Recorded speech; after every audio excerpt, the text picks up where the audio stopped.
What time is it? Time for another Tyria Talk. Really? Yup. You know they can totally see your mouth moving. Yeah. Are we gonna mention where my hand is? No.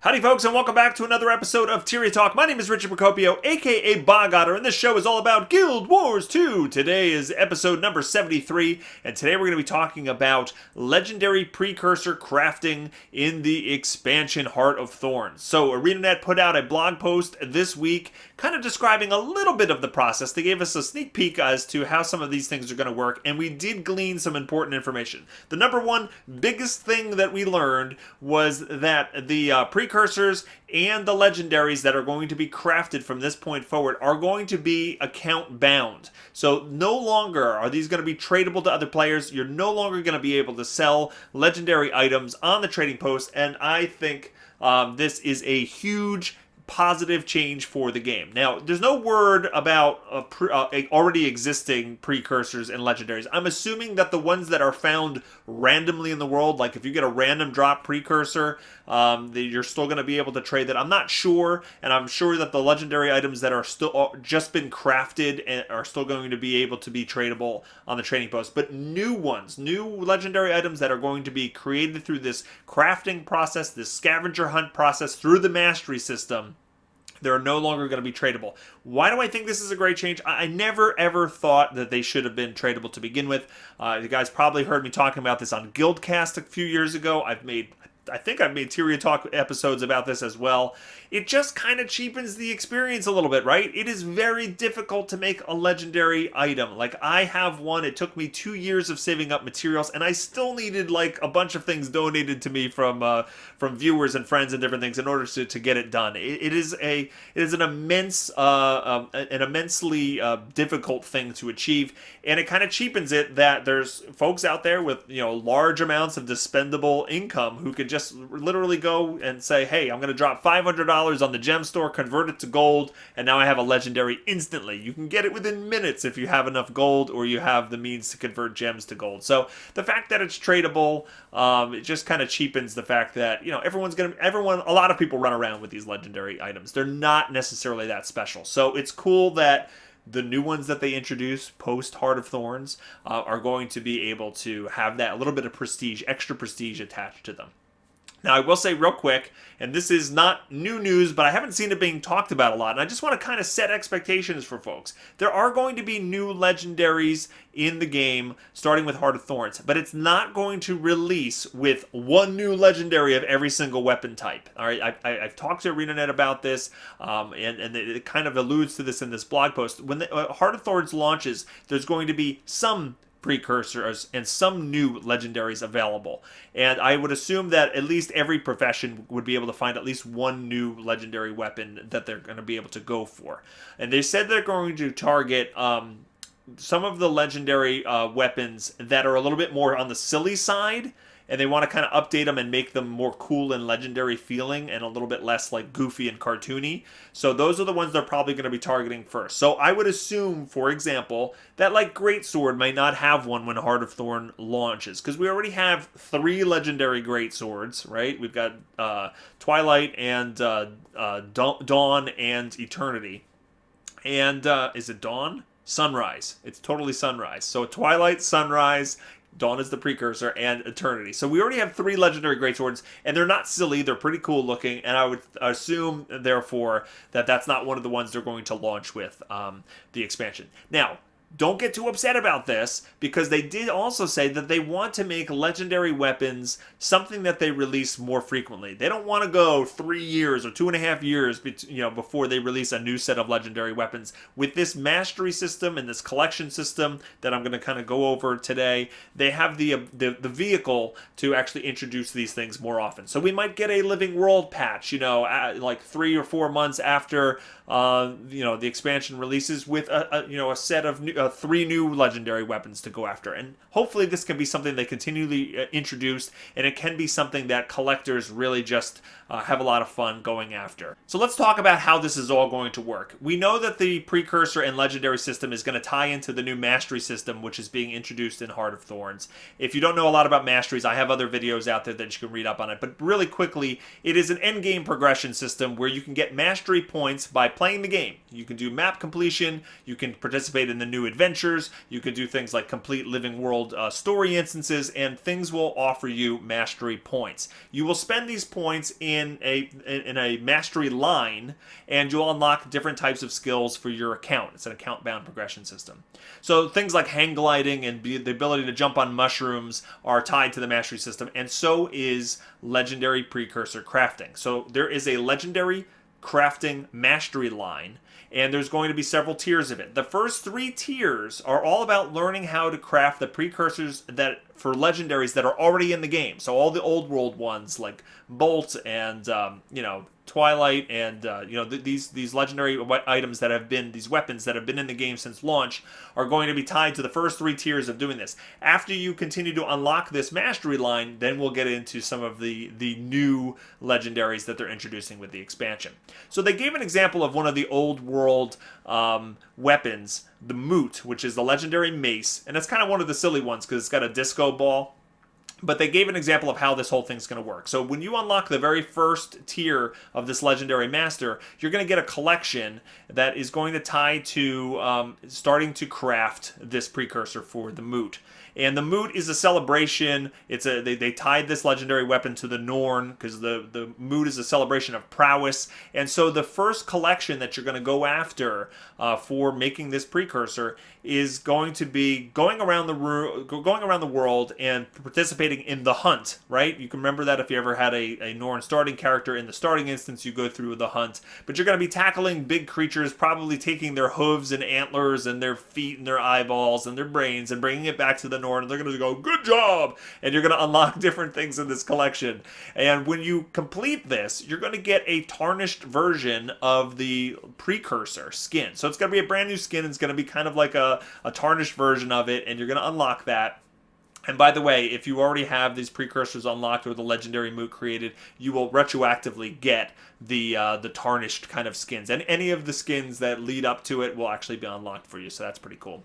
So after you complete this first collection, you will actually have a recipe that allows you to make this tarnished looking precursor skin. It's going to be an exotic weapon, and it's going to be non-tradable. After you complete that, you're going to have access to another collection. And this collection is about trying to take that ruddy looking weapon and polish it up and make it more fitting for, receiving the benefits of a legendary item. So you're going to have to go around the world talking to different craftspeople, learning the secrets of infusing these with different types of powers. So you're going to probably have to barter for services. You're going to might have to do some different tasks for certain people, and you're going to actually probably have to craft some items as well. So I think the crafting disciplines are going to be an integral part of this as well. When you complete that collection, you're going to be able to polish up the tarnished version of the weapon. You will get rewarded with a new exotic weapon, and it's going to have the skin of the existing precursors. And again, this is going to be a non-tradable version. After that, the third collection is going to revolve around celebration, because this is the Moot after all. So you're going to take this new polished weapon and we're going to start to infuse it with the celebration of the Norn Moot, and you're going to be doing things like dancing in front of world leaders and shooting off fireworks in front of spirit animals, and eating and drinking food and ale from different locations around the world. And when you collect all of that up, now you've infused this precursor, and it is now ready to go to become a legendary item. Okay, so with this new recipe, you'll be able to take your existing looking precursor, right, the precursor skins that are now available, and you're going to be able to upgrade it to an exotic item that is going to match the skin of the legendary, but in a more plain, less magical state. So this is going to be brand new skins for the existing legendaries, which is exciting. Again, it's non-tradable. So once you have this brand new skin, this new precursor, then you will now continue the steps to make the legendary as normal. You'll be gathering the gifts, like normal, and you'll be putting all of those materials into the Mystic Forge and coming out with your legendary item. Now, if you do happen to find a precursor like just randomly dropped in the world, it will unlock the previous skins, so you don't have to worry about missing out on those. So overall, that's the process of creating the new legendary items. I love it. I think it's going to be great. It's fun. It's going to be fun to see what kind of things they come up with in the collections, because that's really where it's going to make or break it, right? Is this going to be super fun to do, or is this going to be just like a drag, a total like chore? Now, it's going to take effort. It's going to be a long journey. I'm going through the Maudry backpack right now, and I'm making some videos about that. That's an ascended back piece, and there's a lot that goes into it. There's a lot of materials and there's a lot of going around the world, but I appreciate that it's bringing me to areas of the game that I've maybe done once or maybe never have gone to, and it's content again. It makes it so, oh, I haven't done this jumping puzzle in a long time, and now I have a reason to do it. So you take things step by step, do a little bit at a time. Don't rush through it, or don't make it so that it feels like a chore. And I think that a lot of people can just log into the game, play some of the content, and go, all right, you know what, I'm going to do a couple steps towards my legendary precursor, and it just becomes another bucket list thing to do in the world. And I think it's a great thing. I love the fact that you can gather up all the other materials, right? You can get your world versus world badges. You can get your, mystic clovers and all that other stuff. You can kind of work on the financial stuff and the skill points and all that other stuff that you need. And then when you have all of that, you have a reliable method of actually obtaining a precursor, and you don't have to wait for a random drop, which is just so frustrating for people. It's just like, some people have been playing the game nonstop for 2.5 years and have never gotten a precursor. And then there's other people who throw a couple things in the mystic toilet and they've gotten several precursors, and it's just not a rewarding experience in that way. It's exciting that you're going to still be able to get some drops. You're going to be able to get precursors from drops, so every once in a while you can have that oh my god like moment where you tell everybody, oh, look what I got. But there's also this other reliable method of getting them as well. Now, speaking about the gathering of resources part of this whole thing, they have also announced this new map bonus feature, which is going live in the Heart of Thorns expansion. It's going to work similarly to how Dry Top and Silver Waste work. When you're running around those zones, completing events and doing different activities like jumping puzzles, they reward you with a little wiggle chest that you open up, and they give you currencies for that zone, right? So if you're in Dry Top, they give you like the geodes and the sand that you can pour through, and if you're in the Silver Waste, they give you bandit crests and stuff like that, those little bonus chests. Well, they're going to introduce that to all of the maps in the game, even the old world, and they're going to actually not all of the maps. Clarify, not the starting zones. They want the starting zones to be areas where new players can kind of get used to the game and not have a large zerg of people like running around those zones. So all of the higher level zones and the new zones that are going to be in the expansion are going to have this map bonus feature. So the example they give, like Cursed Shores, running around and doing things in Cursed Shores, there might be a rotation of materials that give you some of the tier 6 materials, or like charged lodestones or something like that. You'll get bonuses that come out on a regular basis, and they will rotate what those rewards are. So a particular day it might be this, this, and this. There might be ancient bones and large fangs and this or whatever, and then they'll switch that up on a periodic basis.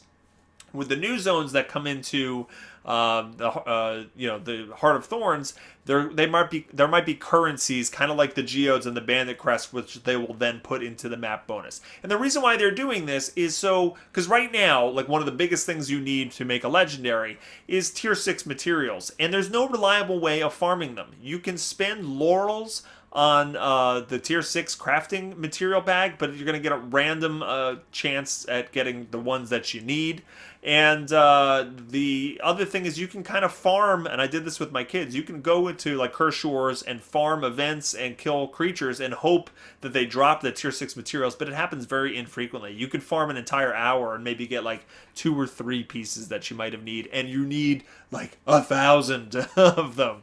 So there's no reliable way of farming tier 6 materials right now. So the map bonus feature, you could say, hey, all right, let me look at the what the rewards are for this particular map right now. Okay, I need to get elaborate totems or whatever they are, and look, the map bonus for Cursed Shores is elaborate totems right now, so I'm going to go with my friends and do a bunch of events there and get those rewards more reliably. So I love this map bonus feature. I like that they've already kind of test bedded it in some of the zones, and I think that overall this is a really good change, and it really kind of it complements the new legendary precursor crafting.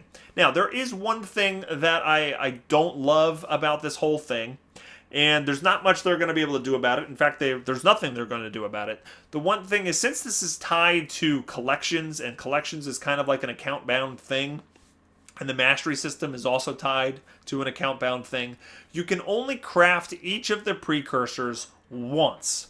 So once you make the precursor, let's say you're going for sunrise and you're crafting dawn. Once you craft dawn once on your account, that's the only time you can craft it. That precursor. You can only complete those collections once.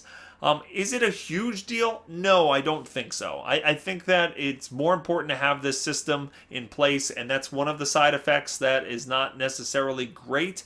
The reason why it could come into an effect for some people is, like, let's say you're playing, I don't know, an elementalist, and you want dagger, and you want to have 2 different legendary daggers in there. Well, you're going to need to craft one of them via this new system, and you're going to need to create one or buy one or find one the old way if you want 2 of them. The fact that you have skins, you can have the look of both of them in the wardrobe, but if you actually want the stats of 2 legendary daggers, you have to craft them kind of separately, and you're going to be able to craft one of them through the new system, and you're going to have to buy one on the trading post or get lucky to get the precursor drop otherwise.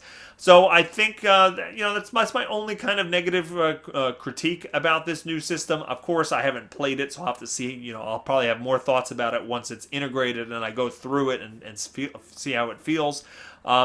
But I don't think that there's a way that they can really avoid it based on the structure of the account-bound collection system and the mastery system. And it's not going to affect me personally. I'm never going to craft the same precursor more than once. I mean, I will be lucky if I get my goal is to have at least one of the new Maguma style legendaries once they introduce them at some point, but I know that I'm a long way away. I don't have a lot of material saved up. So let me know what you think of all of this stuff. I just poured a bunch of information on you. Are you going to be going for this new precursor crafting? Do you have materials already ready to go? Let me know in the comments below what you think, and don't forget to like if you enjoyed this video, and favorite and share this video with your friends. Subscribe to the channel, and I hope everybody has a fantastic day, and I'll see you next time. Take care.